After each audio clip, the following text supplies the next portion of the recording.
Hola, Dios les bendiga en esta hora. Pues reciban un saludo de parte de mí y de mi familia. Y pues es un placer una vez más poder compartir con ustedes la palabra de Dios y poder continuar donde nos hemos quedado. Estamos mirando Apocalipsis, el libro de Apocalipsis, y estamos en los mensajes de las 7 iglesias. Y así que hace 15 días estuvimos mirando el mensaje de Éfeso, cuando un corazón se enfría, una iglesia, ¿verdad?, que está descuidando su amor. El Señor le hace ese reproche: pero tengo contra ti que has dejado tu primer amor. Y hoy estaremos mirando la iglesia sufriente. Y pues vamos a leer la palabra de Dios en Apocalipsis capítulo 2, verso 8 al 11. Dice la palabra de Dios así: y escribe al ángel de la iglesia en Esmirna, el primero y el postrero, el que estuvo muerto y vivió, dice esto: yo conozco tus obras, tu tribulación y tu pobreza, pero tú eres rico, y la blasfemia de los que dicen ser judíos y no lo son, sino sinagoga de Satanás. No temas en nada lo que vas a padecer. He aquí que el diablo echará a algunos de vosotros en la cárcel, para que seáis probados, y tendréis tribulación por 10 días. Sé fiel hasta la muerte, y yo te daré la corona de la vida. El que tiene oído, oiga lo que el Espíritu dice a las iglesias. El que venciere no sufrirá daño de la segunda muerte. Amén.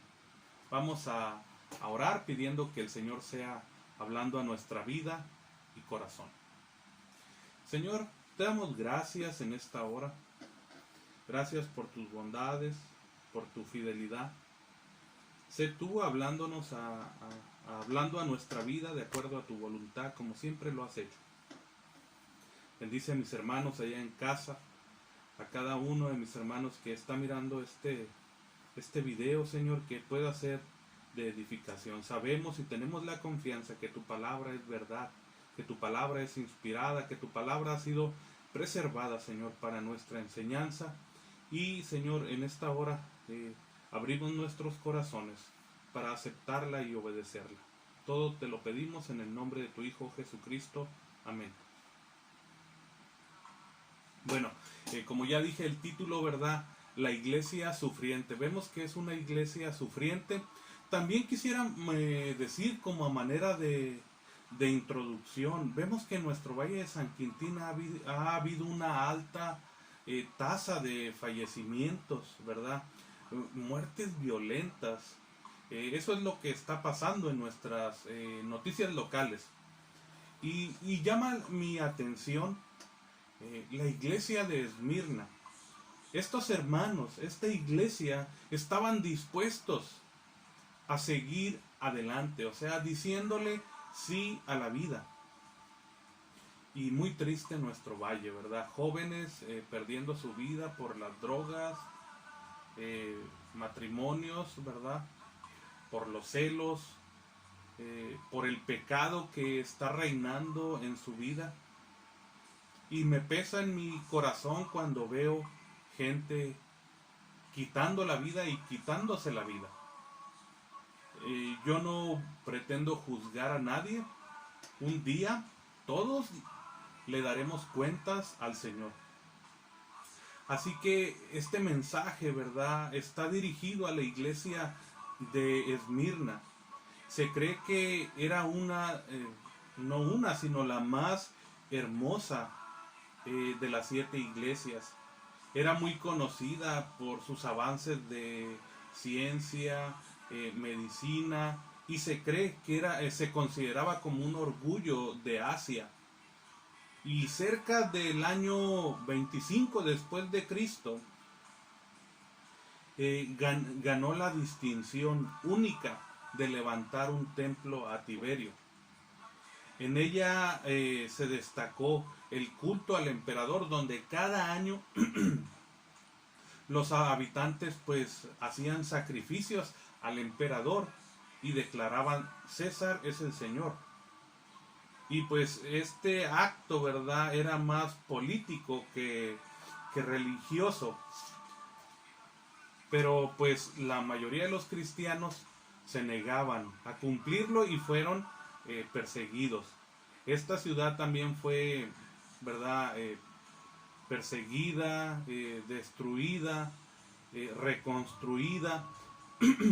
Habla y hay un gran testimonio, pues yo creo que de toda la iglesia, pero también un hombre que vamos a ir mirando poco a poco de su vida.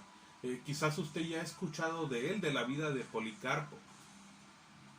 Así que en la actualidad y en la antigüedad, ¿verdad?, se sigue persiguiendo a los cristianos hasta el día de hoy. En los países musulmanes y en algunos lugares, ¿verdad?, de Europa Oriental, se sigue persiguiendo a los cristianos. Y dice en Santiago capítulo 1, verso 2 al 4, hermanos míos, tened por sumo gozo cuando os halléis en diversas pruebas. Nadie quiere tener, ¿verdad?, pruebas, pero la palabra de Dios nos anima, nos insta a tener gozo cuando nos hallemos. Dice, sabiendo que la prueba, fíjese, la prueba de vuestra fe produce paciencia, mas tenga la paciencia su obra completa para que seáis perfectos y cabales, sin que os falte cosa alguna. No nos gustan las pruebas, pero es verdad, al igual que la iglesia de Esmirna demostró el poder y la pureza que resultan de soportar la persecución debidamente. Porque a veces somos perseguidos. ¿Por qué debidamente?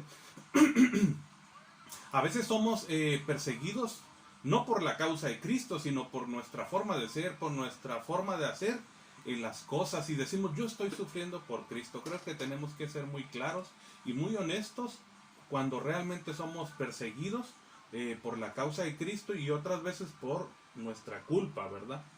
Así que al estar viviendo esta iglesia en persecución, en sus vidas, esta persecución les había purificado y había depurado el pecado en ellos.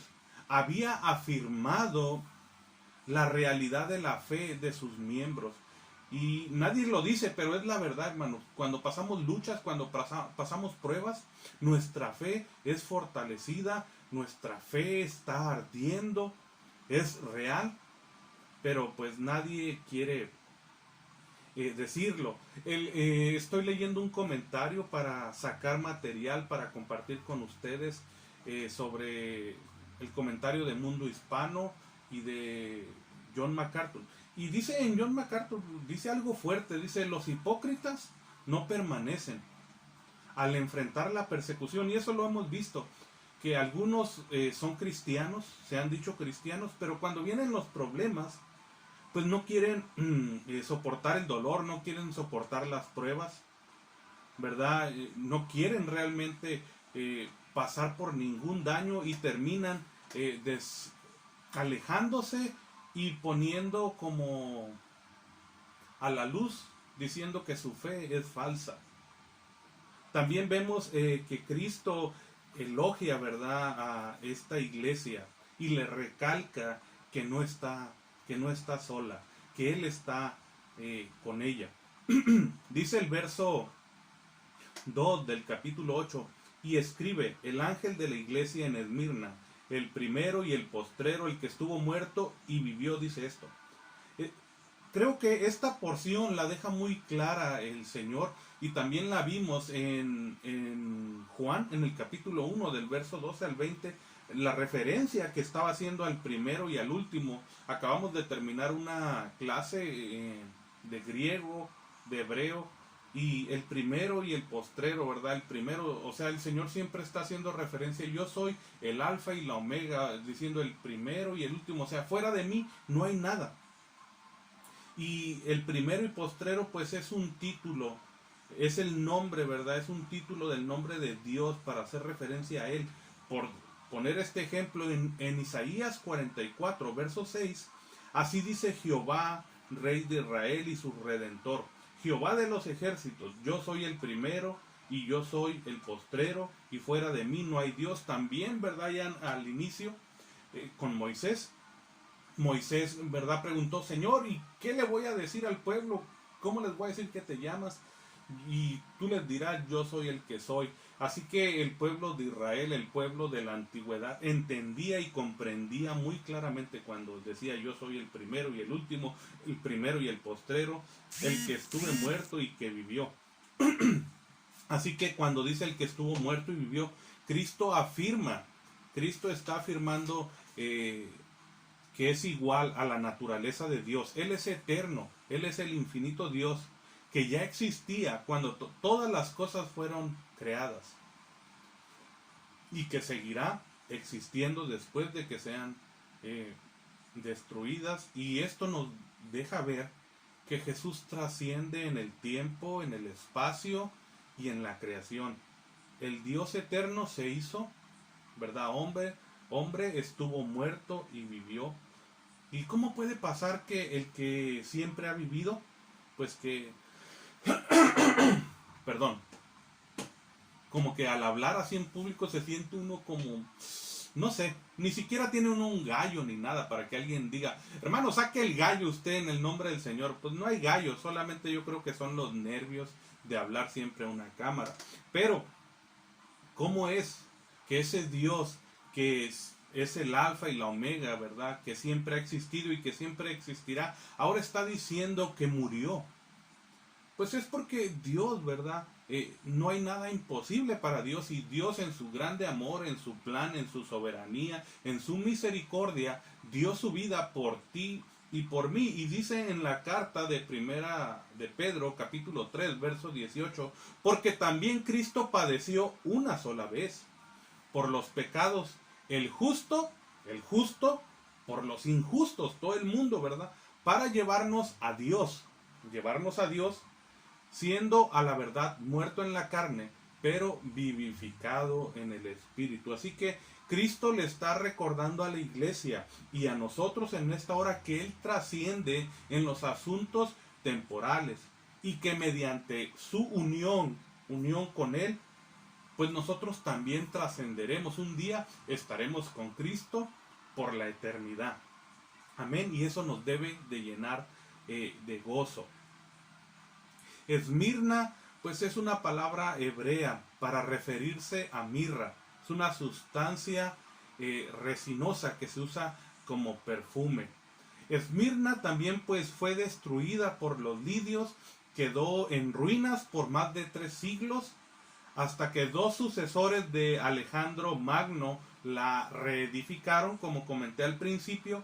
En el año 290 antes de Cristo fue esa ciudad reedificada, y es esa Esmirna que está en la época de Juan. Aunque Éfeso y Pérgamo la igualaban o la sobrepasaban en importancia y en economía y en política, pues se decía, como dije, ¿verdad?, que era hermosa. También era una de las varias ciudades que reclamaban ser el lugar de nacimiento del poeta Homero. El verso 9 dice, yo conozco tus obras, tu tribulación, tu pobreza, pero tú eres rico, y la blasfemia de los que dicen ser judíos y no lo son, sino sinagoga de Satanás. Vemos que Cristo empieza a elogiar a los creyentes, a los cristianos, asegurándoles que Él conoce su tribulación. Y hermanos, quizás alguien piense en su casa o en donde tú estés, alguien piense, nadie sabe de mi tribulación, nadie sabe de mi condición. Pero sabes, Dios no nos deja, Dios siempre está con nosotros. Y cuando está haciendo referencia a tribulación, significa literalmente presión, y es la palabra que se emplea para persecución o tribulación. Todo aquello que te está presionando, que te está persiguiendo, que te está causando tribulación, pues el Señor sabe. Así que los ciudadanos de Esmirna, de buena gana se podría decir, pues ofrecían la adoración al emperador Domiciano, que él estaba exigiendo a todos sus súbditos. Los cristianos voluntariamente se sometían a la autoridad civil del emperador, como nosotros lo hacemos hoy, nos sometemos a nuestras autoridades. Pero los de Esmirna, nuestros hermanos de Esmirna, se negaban a ofrecer sacrificios, se negaban a adorarlo. Y pues por esto, ¿verdad?, los acusaban de ser rebeldes y de enfrentar la ira del gobierno romano. Hermanos, tenemos que prestar mucha atención a lo que la iglesia de Esmirna está pasando, tanto lo que ha pasado en el Antiguo Testamento como en el Nuevo Testamento, es para nuestra enseñanza. Así que en cada uno de estos mensajes no podemos decir que tal iglesia es idéntica, pudiera pasar de casualidad, pero es verdad que en cada una de estas iglesias, el mensaje de cada una de estas iglesias, pues hay un mensaje para ti, para mí, para todos nosotros. Habló mucho a mi vida Efesios, el mensaje de Efesios, porque el Señor le dice: tengo contra ti que has dejado tu primer amor. Era una iglesia muy fiel, ¿verdad?, muy ortodoxa, muy disciplinada en su caminar con Cristo, pero pues había dejado su primer amor. A esta iglesia no se le hace un reproche, pero sí se le anima a caminar, a preservar en medio de las dificultades, en medio de lo que está pasando. Y nosotros, como ellos, pues nos sometemos a nuestras autoridades, pero en el momento, ¿verdad?, que una autoridad nos dijera que no hemos de obedecer a Dios, que hemos de obedecer a ellos antes que a Dios, pues ya no estaríamos de acuerdo. Así que estos cristianos estuvieron dispuestos, ¿verdad?, a rechazar, a ya no participar más en las religiones paganas.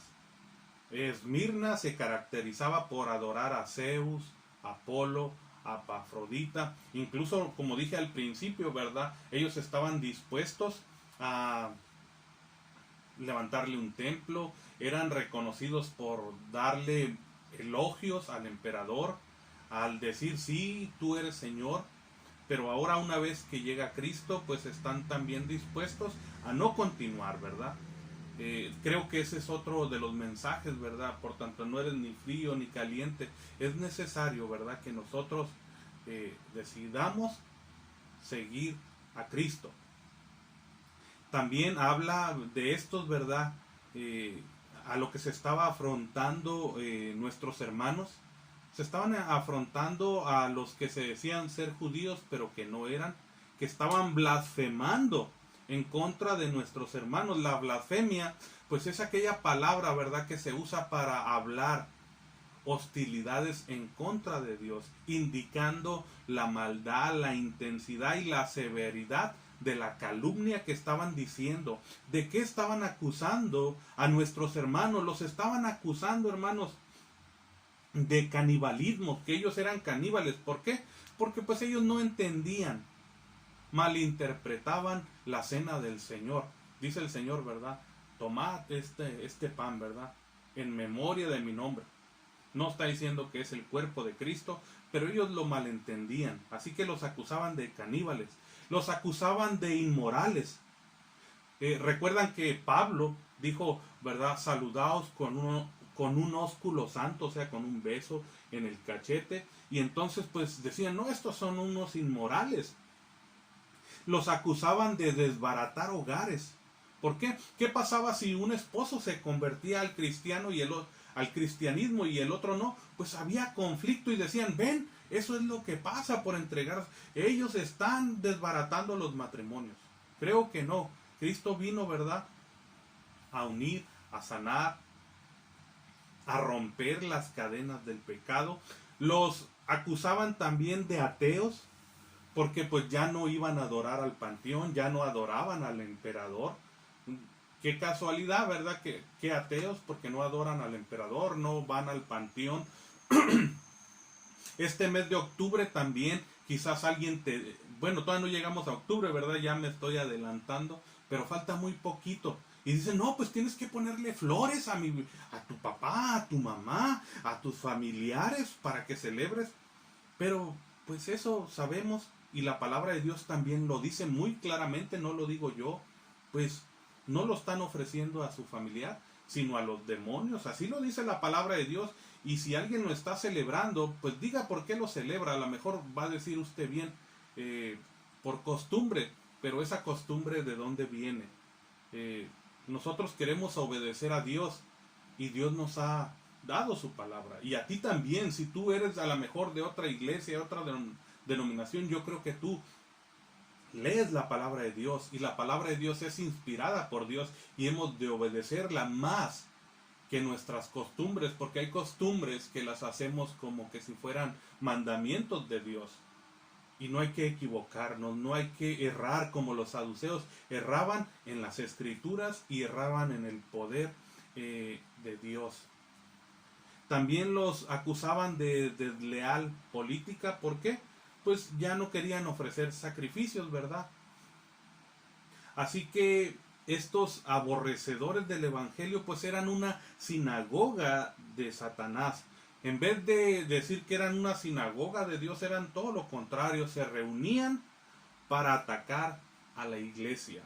Así que lamentablemente, pues la hostilidad de la población judía, pues de Esmirna, no era nada nuevo. También vemos que en la iglesia primitiva, ya en Hechos, se registra, ¿verdad?, que muchos se oponían al evangelio y que estaban, ¿verdad?, guiados por Satanás para perseguir a la iglesia.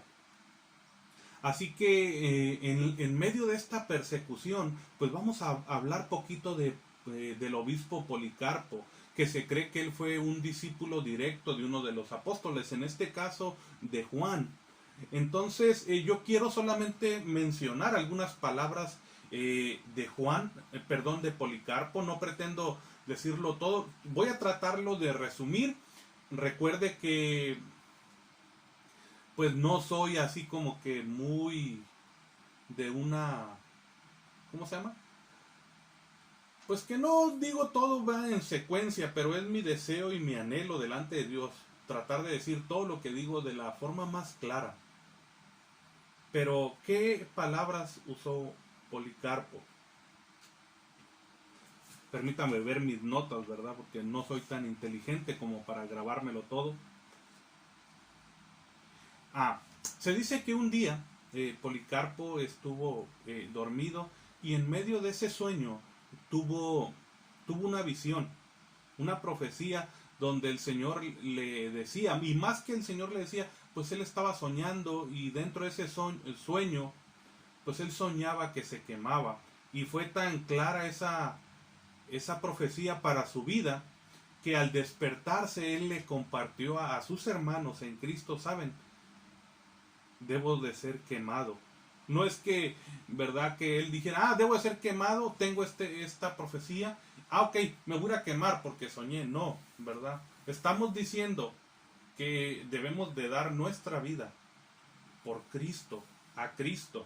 Y si alguien, ¿verdad?, nos dijera que tenemos que renegar, pues creo que estamos dispuestos a ser fieles a Cristo hasta la muerte. Así que el procónsul pues le dijo, ya una vez que él fue arrestado, él fue perseguido, se escondió y pues se dice que él salió porque supo que a dos jóvenes los habían interrogado, que los estaban maltratando, y pues que él salió para que ya no continuaran martirizándolos. Aunque también otros dicen que se le encontró porque uno de esos jóvenes sí dijo dónde estaba y pues ya entonces salió. Al ser arrestado y por ser un hombre respetado, ¿verdad? El procónsul, el encargado ahí de obedecer las órdenes del emperador, le dijo, pues, ¿qué hay de malo en decir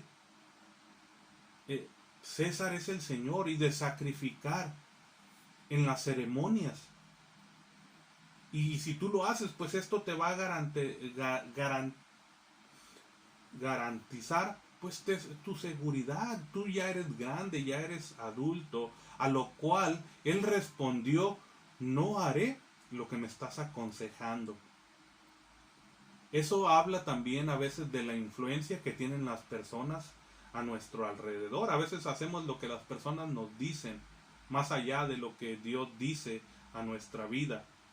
Así que una vez también más, ya una vez que Policarpo es llevado al estadio para ser quemado, para ser martirizado, se dice que se escuchó una voz del cielo que decía así: sé fuerte y muéstrate como un hombre, Policarpo. Se dice que nadie vio quién le habló, pero que algunos de nuestros hermanos en Cristo que estaban ahí también escucharon la voz. Hermanos, y eso toca mi corazón, de ser fuertes y mostrarnos como hijos de Dios. En este tiempo y en el tiempo que Dios nos dé, poder ser cristianos fieles y verdaderos.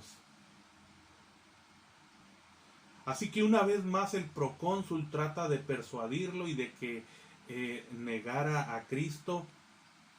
Y pues le dice, ¿verdad? Arrepiéntete, niega a Cristo y di fuera con los ateos. Y pues en su humanidad, se pudiera decir, Policarpo dijo: afuera, fuera con los ateos. Entonces el procónsul lo apremió diciendo: jure en nombre de César y lo libertaré. Reniegue de Cristo. Pero Policarpo declaró: 86 años le he servido y él nunca me ha hecho mal alguno. ¿Cómo entonces puedo blasfemar a mi Rey y mi Salvador? Hermano, ¿cómo nosotros podemos blasfemar el nombre de Dios si el Señor nunca nos ha hecho un mal? Hay gente que dice: me quitó a mi hijo, me quitó esto, me quitó. No es cierto, hermanos. Es el pecado que ha entrado en toda la humanidad, como lo dice Romanos 3:23.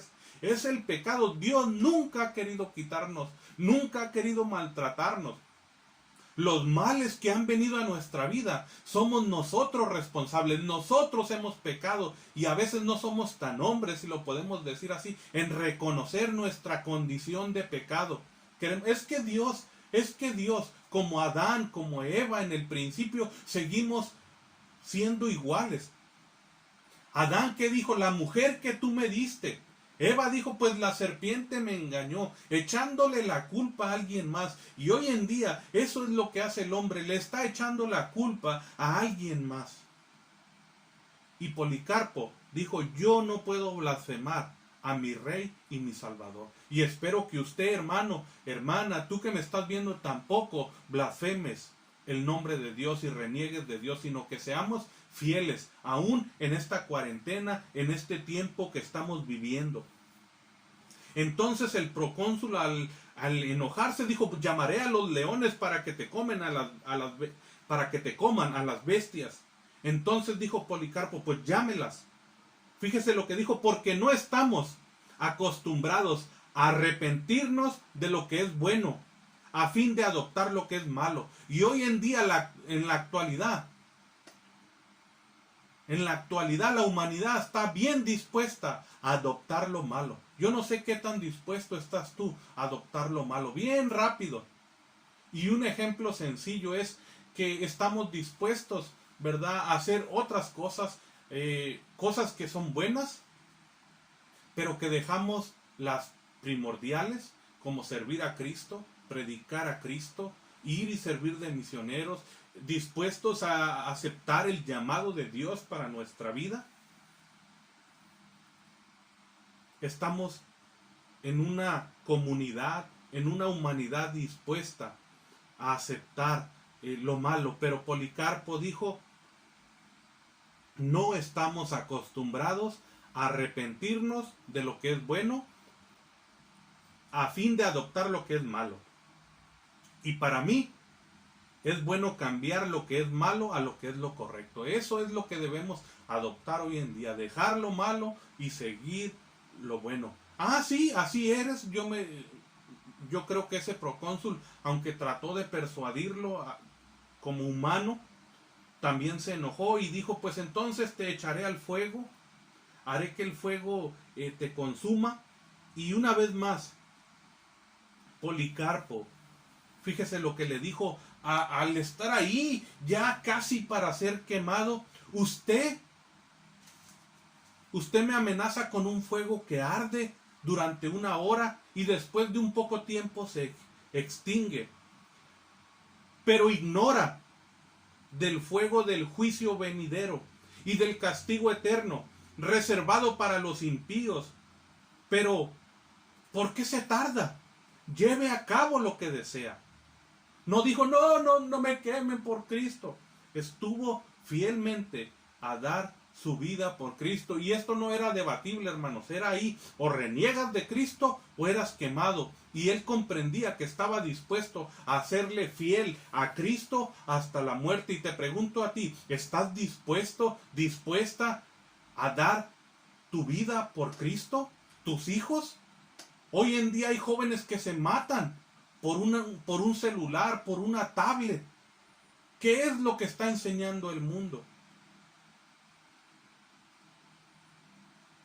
También ya una vez más, al ser echado en esa pila para ser quemado, pues se acostumbraba clavar a la persona y amarrarla para que no se moviera o brincara o saliera de ese lugar cuando iba a ser quemado. Y Policarpo contestó, déjenme como estoy, porque el que me ha dado la fuerza para soportar el fuego, también me capacitará, sin que ustedes me aseguren con clavos para permanecer sin moverme en la pira.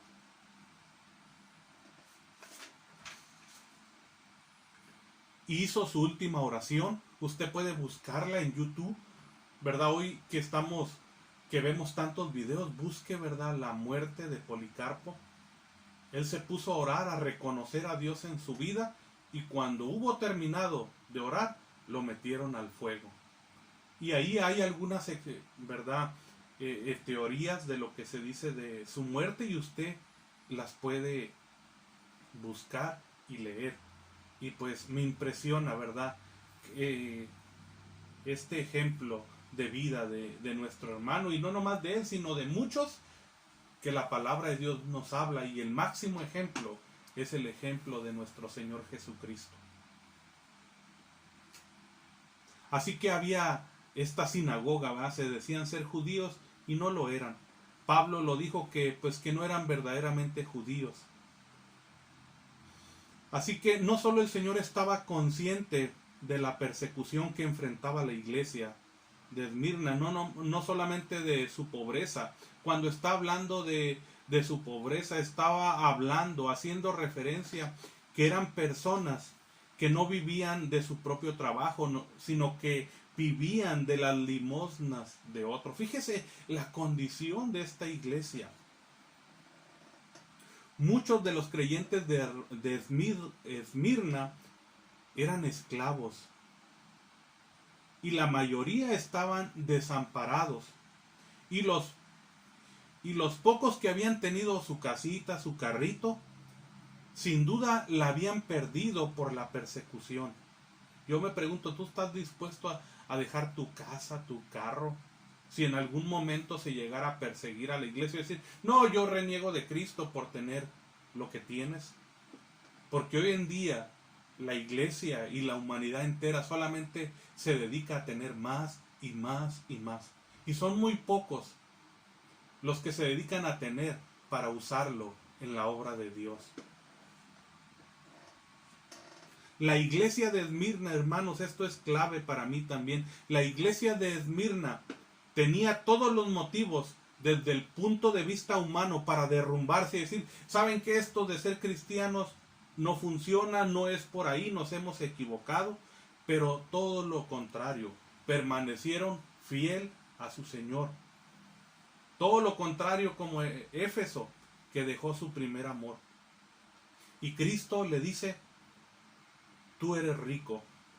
Ellos tenían lo que realmente importaba: la salvación, la santidad, la gracia, la paz, el compañerismo, un compasivo Salvador y Consolador que es Cristo.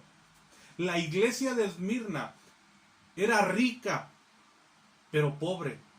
A diferencia de la Odisea, que luego tocaremos, una iglesia materialista. ¿Cómo es tu vida?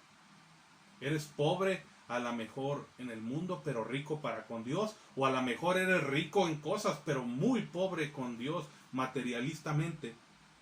La iglesia de Esmirna habla de la vida espiritual de muchas iglesias a través de la historia que han sufrido por la causa de Cristo. El verso 20, capítulo 2, verso 10, ya casi terminamos. Dice: no temas nada en lo que vas a padecer. He aquí el diablo echará a algunos de vosotros en la cárcel, para que seáis probados, y tendréis tribulación por 10 días. Sé fiel hasta la muerte, y yo te daré la corona de vida. Él les dice, Cristo dice: no teman, no temas en nada lo que vas a pasar, en lo que vas a padecer. No hemos de tener miedo. Lo que pasemos por servir a Cristo. Porque Cristo nos dará, al igual que a la iglesia de Esmirna, les da la fuerza para soportarla. Dice en San Juan 16:33: estas cosas os he hablado, para que en mí tengáis paz. En el mundo tendréis aflicción, pero confiad, yo he vencido al mundo. El Salmo 56:11: en Dios he confiado, no temeré. ¿Qué puede hacerme el hombre? Si Dios con nosotros, ¿quién contra nosotros? Así que el Señor estaba advirtiendo a la iglesia, ¿verdad?, que el diablo echaría a algunos a la cárcel. Y el propósito de Dios es permitir, ¿verdad?, que ese encarcelamiento fuera para ser probados. Dice la palabra de Dios en Romanos 8:28 que todo, ¿verdad?, todas las cosas ayudan para bien a los hijos de Dios, a los que son llamados. Así que hemos de soportar las pruebas y las luchas que vengan a nuestra vida, porque tenemos un enemigo que es el diablo, que nos quiere atacar en nuestra mente, en nuestro corazón, en nuestra vida, aún en lo económico.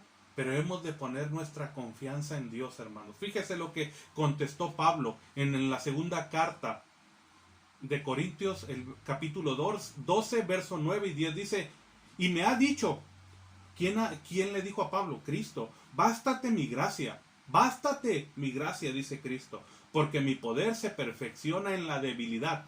Por tanto, de buena gana me gloriaré más bien en mis debilidades, para que repose sobre mí el poder de Cristo. Dice el 10: por lo cual, por amor a Cristo, me gozaré en las debilidades. Me gozaré en las debilidades, en las afrentas, en las necesidades, en las persecuciones, en angustias, porque cuando soy débil, entonces soy fuerte. Wow, cómo Pablo, ¿verdad?, nos da ese ejemplo de vida, porque Cristo estaba reinando sin duda en su corazón. Y hay muchas maneras que algunos han tratado de interpretar estos 10 días como 10 periodos, 10 años. Pero es verdad, el diablo anda como león rugiente buscando a quien devorar. Y lo hace aquí y ahora.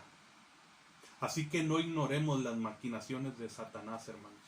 Dice el verso 11, ya con este terminamos: el que tiene oído, oiga lo que el Espíritu dice a las iglesias. El que venciere no sufrirá daño de la muerte segunda. La prueba de la autenticidad de la fe al permanecer fiel al Señor hasta la muerte, pues habla de que recibirán una corona. La corona del triunfador, la corona de la vida, la corona que el Señor habla allá en Santiago, la corona como recompensa, como culminación por haber logrado. No se trata cuán rápido vas en la carrera, sino terminar. No te rindas, sigue adelante con tu comunión al Señor. Él ve lo que tú estás pasando. Él te va a animar, Él te va a fortalecer.